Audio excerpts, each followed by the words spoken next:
Son of Beast. In 2000, at Kings Island Amusement Park in Ohio, USA, an icon was born.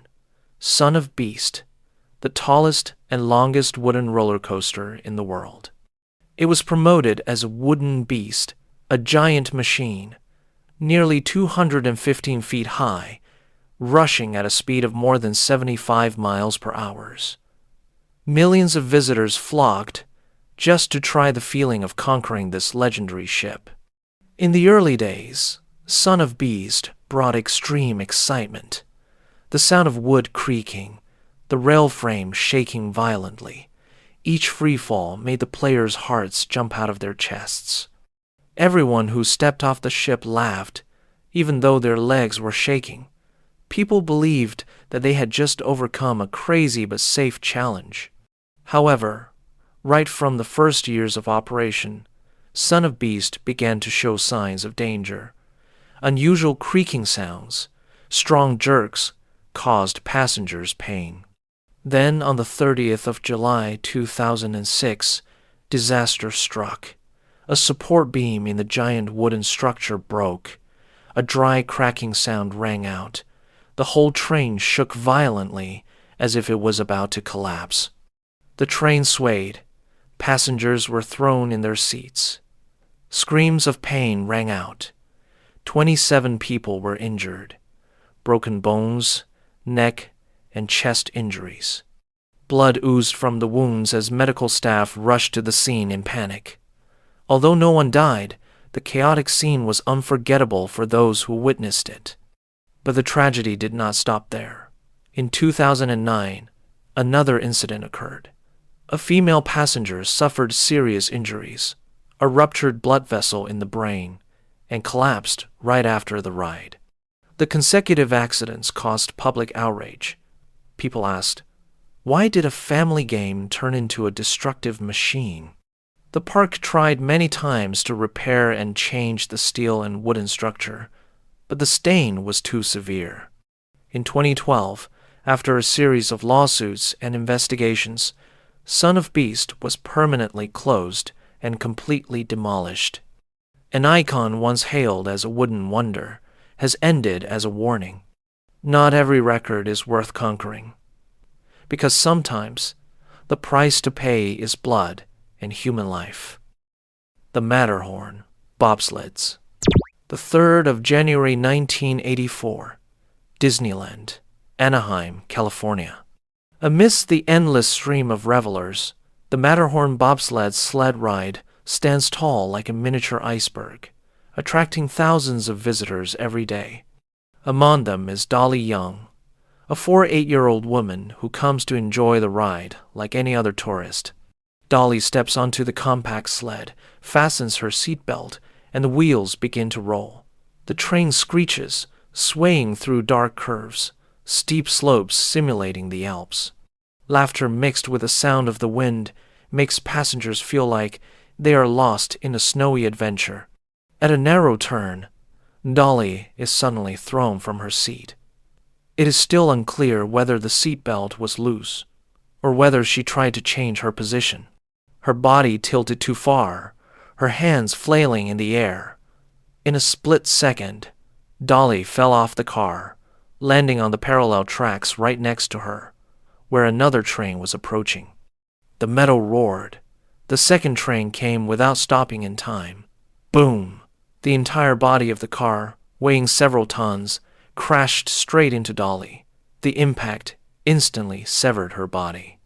Blood splattered on the tracks, and the screams of the passengers behind echoed in the darkness of the fake mountain cave. Disneyland immediately sealed off the Matterhorn area. Rescue workers and police could only collect the victims' dismembered bodies. Witnesses, many of them children, were in a state of panic, haunted by the terrible scene.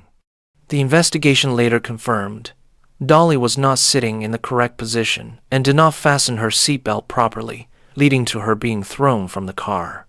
The accident became one of the most tragic deaths in Disneyland history. A park built to foster laughter ended up etching memories in blood. Just one small mistake on the tracks, and joy can turn into eternal tragedy. The Big Dipper. It was a Tuesday afternoon in late May 1972. The half-term school holidays in London had turned Battersea Funfair into a paradise of laughter. Amidst the amusement stalls and giant Ferris wheels, dozens of children were jostling to get on the Big Dipper, the park's most famous wooden roller coaster, which had been in operation since 1951. 31 passengers boarded the carriage, mostly children and teenagers. 3 wooden carriages were linked together, pulled slowly up the slope by steel cables. As the carriage approached the top, there was a dry crack. The main cable had suddenly snapped. The brakeman, the brake operator, immediately pulled the lever, but nothing happened. The braking system was dead silent. The safety devices that were supposed to keep the train on the slope were all inoperative. In that moment, the screams turned to gasps. The children's eyes turned to panic. The train was hurtling downhill at a terrifying speed. Within seconds, it had hit the bottom of the track. The first car was ripped off the track, smashed through the wooden railing, and plummeted 15 feet to the ground. The 2 cars behind were dragged along, flipped open, and the passengers were thrown into the air. The sound of splintering wood, the clanging of metal, and muffled screams were drowned in the chaos.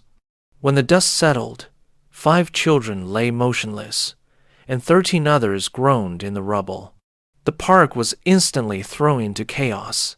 Ambulance sirens blared, but the entrance was blocked by a crowd of onlookers. One lucky survivor stood bewildered on the wooden platform near the scene, only for it to suddenly collapse, throwing her straight to the ground and killing her instantly. The investigation revealed a shocking truth: 66 safety violations. The steel cables were worn out, the brakes were broken, and the anti-rollback device had been removed. The accident became an indelible stain in the park's history. A seemingly harmless game, just for a few minutes of entertainment, has become a death sentence. When carelessness and greed for profit take precedence over safety, the price to pay is the lives of innocent children. Hell Train. On the evening of the 3rd of February 2015, rush hour in New York, a 9-year-old woman driving a Mercedes SUV was trying to find a way around an unfamiliar neighborhood to avoid traffic on the freeway. It was dark, the streetlights were sparse, and the small road led her right to a notoriously dangerous railroad crossing. The red warning lights flashed, and the railroad barrier lowered. In a moment of panic, instead of backing out of danger, she drove forward, stopping right on the tracks. The barrier collapsed behind her, trapping the 5,000-pound SUV in the middle of the tracks. The second hand ticked. Inside the car, she frantically tried to find a way out, but it was too late. From afar, giant headlights shone straight at her. The train whistle tore through the night. Her heart pounded. Sweat poured out. The train was packed with people, rushing forward at an unstoppable speed. The terrifying collision. The SUV was crushed, dragged nearly 1,000 feet along the tracks before it was blown to pieces. But the tragedy didn't end there.